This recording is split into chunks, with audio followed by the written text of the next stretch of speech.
다 같이 기도드리겠습니다. 사랑이 충만하신 아버지 하나님, 고맙고 감사합니다. 이 시간 주님의 귀한 말씀을 듣습니다. 아버지 하나님, 비천한 자를 세우셨사오니 연약하고 수많은 허물들은 주님 가려주시고 오직 주님과 십자가만 증거될 수 있는 귀한 시간 될 수 있도록 아버지 인도하여 주시옵소서. 주님께서 처음부터 마지막까지 함께 해주시고 성령 충만함으로 인도해 주실 것을 믿사오며 사랑하는 예수님의 이름으로 기도드리옵나이다. 아멘. 할렐루야. 예, 제가 직장을 구하기 위해서 3차에 걸친 지루한 그 면접을 끝내고 드디어 이제 마지막으로 이 최종 합격 소식을 기다리고 있던 때였습니다. 근데 왜 그런지 모르겠지만 원래 공지를 하겠다고 했던 그 시간이 지났는데도 불구하고 아무런 핸드폰에 연락이 오지 않았습니다.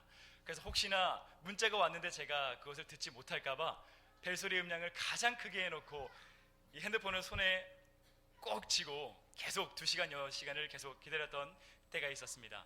그리고 드디어 띵동 하면서 이 메시지가 울리게 되었습니다. 저는 간절히 하나님께 무릎을 꿇고 간절히 기도드린 후에 이 메시지를 열어봤습니다. 어떻게 되었을까요?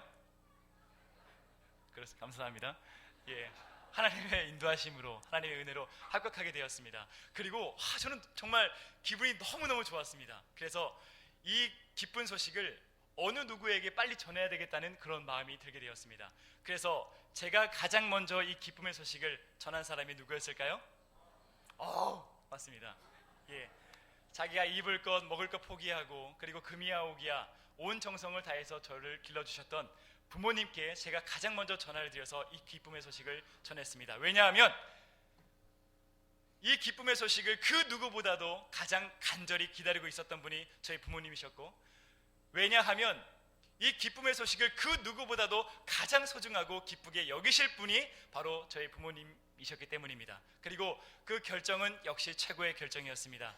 부모님은 저보다도 더 행복해하시고 즐거워하시고 또 저에게 많은 칭찬을 또 해주셨습니다.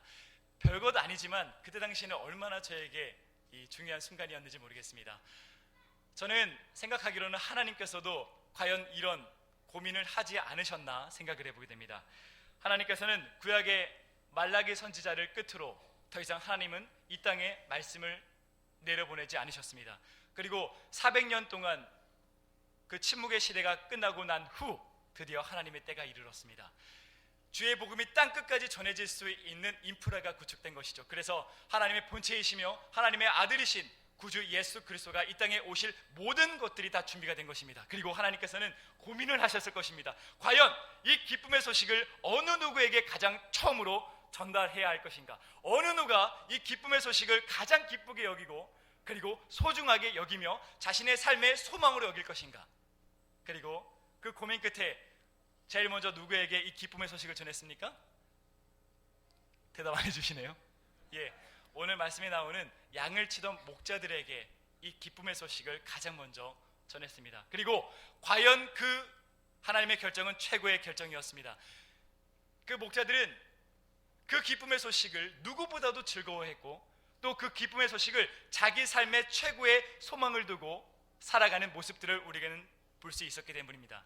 그리고 그 목자들은 기쁨으로 자신의 발이 닿는 곳마다 복음을 증거하는 모습을 우리는 확인할 수 있었습니다. 사랑하는 형제자매 여러분, 우리 모두는 오늘 말씀에 이 양을 치던 목자와도 같습니다. 하나님께서는 그 시대에 이 기쁨의 소식을 만천하에 증거하기 위해서 제일 처음으로 목자들에게 그 소식을 전했습니다. 그리고 오늘날 주님의 이 귀한 복음을 전하기 위해서 저와 우리 성도님들을 선택하시고 결정하시고 이 복음을 전하기 위해서 우리를 부르셨다는 그 사실을 꼭 명심하시길 바랍니다. 그리고 우리는 이 기쁨의 소식을 목자의 마음을 갖고 주의 복음을 가장 기뻐하며 가장 귀한 소망으로 여기며 기쁨으로 우리의 발이 닿는 곳마다 주의 복음을 전하는 저와 우리 형제 자매님들 되시길 간절히 소망하고 기도합니다. 오늘 말씀을 보게 되면 수많은 목자들이 등장을 하고 있습니다.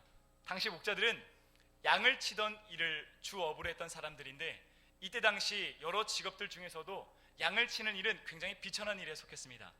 또한 덜어는 그들 중에 도적질을 하는 사람들도 있어서 사람들은 저들은 죄인이야 라는 손가락질을 받았던 사람들입니다. 그리고 그들은 가난했습니다. 그리고 어떤 제가 존경하는 목사님은 그들은 자신의 이름 석자도 기록할 수 없을 만큼 교육 수준이 낮았을 것이다 라고 이야기할 정도로 그들은 비천한 삶을 살았고 낮은 삶을 살고 있었던 사람들입니다. 이들은 자신들의 거주지를 떠나서 밤을 새며 자신들의 양떼를 먹이며 그 들판에 풀어놓고 그들을 지키는 일을 했습니다. 또는 남들에게 그 양떼를 받아서 밤새 동안 그들이 안전할 수 있게끔 양을 치는 일을 했던 사람들이 오늘 말씀의 목자들이었습니다. 저는 과연 이 사람들이 결혼도 제대로 할 수 있었을까 하는 의문까지 가지게 되었습니다. 그런 그들에게 과연 어떤 삶의 소망이 있었겠습니까? 가난했고 사람들에게 멸시를 당했고 더러는 죄인이라고 손가락질을 받았던 그들에게 그저 밤새 늑대들과 들짐승들이 나타나지 않기만을 간절히 바라면서 꾸벅꾸벅 졸고 있었던 그들에게 과연 삶에 어떤 소망이 있었겠습니까? 그런데 심히 놀라운 사실은 하나님께서는 수천 년 동안 계획하신 그 성육신이라고 하는 위대한 계획을 가장 먼저 그 목자들에게, 비천한 목자들에게 그 소식을 전했다는 사실입니다. 당시에는 메시아를 가장 기다린다고 말했었던, 그리고 오직 주께만 소망을 두라고 말했었던, 그리고 수많은 사람들에게 오직 주님이 우리의 소망이십니다, 메시아를 기다립시다 라고 외쳤던 사람들이 있었습니다. 그 사람들은 바로 대제사장들과 서기관들이었습니다. 그러나 하나님은 그런 종교 지도자들을 뒤로하고 가장 낮고 천한 목자들에게 이 기쁨의 소식을 전했습니다. 왜냐하면 대제사장들과 서기관들에겐 주님 외에도 아주 많은 소망이 있는 부유한 심령들이었기 때문입니다. 명예라는 소망, 지위라는 소망, 돈이라는 소망, 가정이라는 소망들이 그들에겐 차고 넘쳤기 때문이죠. 그와 반대로 목자들은 아무런 소망이 없었습니다. 그저 하루하루를 끼니를 때우는 것이 그들의 삶이었기 때문입니다. 때문에 그들에게 이 기쁨의 소식을 전한다면 그 누구보다도 이 기쁨의 소식을 가장 소중하게 여길 사람들이었고, 그 누구보다도 이 기쁨의 소식을 들었을 때 그들의 가장 귀한 소망으로 여길 수 있는 가난한 심령을 갖고 있었던 사람들이 오늘 말씀의 목자들이었기 때문에 하나님은 그들을 선택한 것입니다. 사랑하는 형제자매 여러분, 여러분들은 지금 어떠한 소망을 갖고 살아가고 계십니까? 혹시 그리스도께서 강림한다는 그런 소식을 들었음에도 불구하고 내가 가지고 있는 세상 소망 그거 하나 잃어버릴까 봐 전전긍긍하면서 벌벌벌 떨고 있었던 대제사장들과 서기관의 심령으로 살아가고 계시지 않으십니까? 하나님께서는 오늘도 오직 복음에만 소망을 둘 수 있는 가난한 심령을 찾고 계십니다. 그러므로 우리 모두가 목자들과 같은 가난한 심령으로 오직 복음에만 소망을 둘 수 있는 주의 자녀들 되시길 간절히 소망합니다. 목자들은 어느 때와 같이 캄캄한 밤에 서로 수문을 정해놓고 밤을 새가며 그 양떼를 지키고 있었습니다. 그런데 갑자기 근원을 알 수 없는 엄청나게 찬란한 빛이 그들 앞에 비춰지는 것을 보았습니다. 그것은 태양빛이 아니었습니다. 그리고 그 찬란한 빛 가운데 어떠한 존재가 있다는 것을 발견하게 됩니다. 그 존재가 이렇게 이야기했습니다. 누가복음 2장 11절 말씀입니다. 오늘 다윗의 동네에 너희를 위하여 구주가 나셨으니 곧 그리스도 주시니라. 당시에는요, 이 메시아 대망 사상은 보편적인 사상이었습니다. 때문에 이 교육 수준이 낮은 목자들마저도 이 팔레스타인의 다른 유대인들처럼 분명히 메시아가 이 땅에 올 것이다, 그리고 이 메시아가 우리의 왕이 될 것이다, 그리고 이 메시아가 왕이 되어서 우리를 구원의 길로 이끌 것이다 라고 하는 그 사실을 그들 역시 잘 알고 있었습니다. 때문에 천사가 이야기하는 다윗의 동네에 나신 그리스도가 어떤 분인지 그들은 잘 알고 있었다고 우리는 전제해야 합니다. 그리고 천사는 말했습니다. 누가복음 2장 12절 말씀입니다. 너희가 가서 강보에 쌓여 구유에 누워 있는 아기를 보리니 이것이 너희에게는 표적이니라 하더니, 천사는 목자들을 그리스도를 찾을 수 있는 표적을 알려준다고 하였는데 그것은 다름 아닌 구유, 즉 짐승의 여물통이었습니다. 아무리 이 목자들이 교육 수준이 낮다고 해도 그들은 이해할 수가 없었을 것입니다. 왜냐하면 메시아는 분명히 왕으로 오시기 때문에 그들이 생각하기로는 막 태어나면 막 의리의리한 그런 궁전에서 태어날 것이고, 만약에 메시아가 왕으로 태어난다면 최고급 침대에서 폭신폭신한 그 침대 위에 누워있을 것이라고 생각했을 것이고, 또 만약에 메시아가 이 땅의 왕으로 태어난다면 엄청난 환대를 받으면서 이 땅에 태어날 것이다 라고 그는 짐작을 하고 있었기 때문입니다. 그런데 그 메시아가, 왕이 될 메시아가 어디에 있었습니까? 마구간에 있었습니다. 의리의리한 궁전은커녕 동굴로 추정되는 캄캄하고 냄새나고 추운 마구간에서 태어났습니다. 그리고 폭신폭신한 최고급 침대는커녕 짐승들이 먹다 남은 지푸라기를 덮은 짐승들의 여물통 위에 태어나셨습니다. 그리고 엄청난 환대는커녕 짐승들의 울음소리가 가득한 그 마구간에서 메시아는 태어났다고 그들은 듣게 되었습니다. 그러나 그들은 그것이 가장 기쁜 소식임을 이내 깨달았습니다. 왜냐하면 목자들은 구계자들이었기 때문에 어느 곳에서도 그들은 멸시를 받고 천대를 받던 사람들입니다. 그래서 도시에 들어가고 싶어도 그들은 아무 도시에도 들어갈 수 없었을 뿐더러 예배를 드리고 싶어도 그들은 성전에 들어갈 수 있는 권한이 없었기 때문에 마당에서 서성거리다가 돌아올 수밖에 없었던 그런 비천한 사람들이었기 때문입니다. 만약에 메시아가 이런 존귀한 자로 태어나서 의리의리한 궁전에서 태어난다면 이들이 메시아에게 나아가 경배드릴 수 있는 그런 여지가 조금이라도 있었을까요? 아련할 수 있는 단 한 번의 기회조차도 없었을 것입니다. 그런데 그들이 살기 위해서는 양에게 늘 먹이를 먹였던 그 마구간에서 자신이 늘 왔다 갔다 왕래가 잦았던 그 마구간에서 메시아의 신 왕께서 태어나신다니, 그래서 내가 마음껏 가고 싶을 때 가서 그 왕을 아련하고 그 왕에게 경배드리고 그에게 기도드릴 수 있다는 그런 사실을 그들 깨달았을 때 그들은 그 누구보다도 기쁘고 즐거워했을 것입니다. 그렇습니다. 우리 예수님은 어떠한 비천한 자도, 어떠한 죄인도, 존귀한 자도, 가난한 자도, 부한 자도, 창녀도, 살인자도, 인종도 모두가 자유롭게 아련하고 만나고 경배드릴 수 있는 마구간에서 태어나셨습니다. 그러므로 우리는 이 기쁨의 소식을 차별 없이 온 세상에 전해야 합니다. 특히 주께서 관심을 가지시고 긍휼히 여기시는 작고 연약한 자들에게 더 이 기쁨의 소식을 전해야 함을 우리는 명심해야 합니다. 그렇게 목자들은 천군 천사들의 통해 복음을 받게 되었습니다. 그래서 그들은 어떻게 했습니까? 누가복음 2장 16절 말씀입니다. 빨리 가서 마리아와 요셉과 그 유에 누인 아기를 찾아서. 아멘. 여기서 빨리라고 하는 단어는 헬라어로 스퓨도라고 이야기합니다. 뜻은 서두르다, 재촉가다, 그리고 급하게 하다라는 뜻을 갖고 있습니다.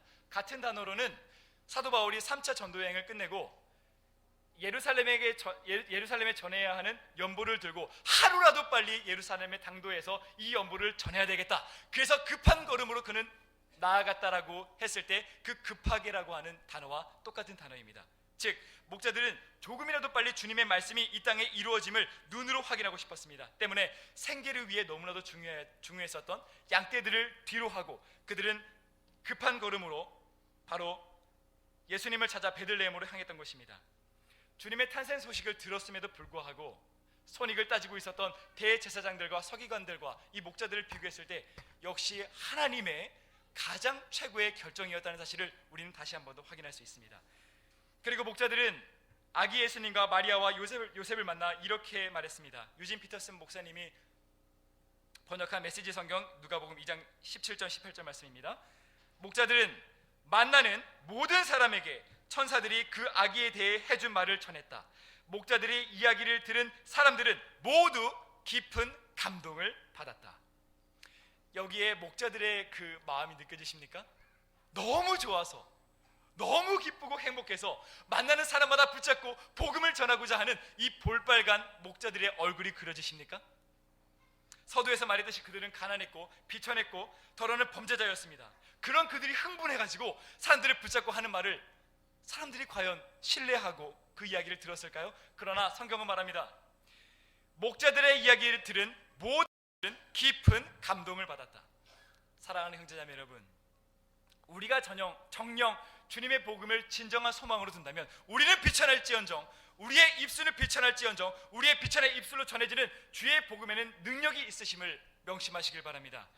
분명 주님은 그때 당시에 바로 목자들을 선택하였고 또 오늘날 우리들을 선택하셨습니다. 그리고 하나님께서는 그 선택이, 그 결정이 최고의 결정이라고 우리에게 말씀하셨습니다.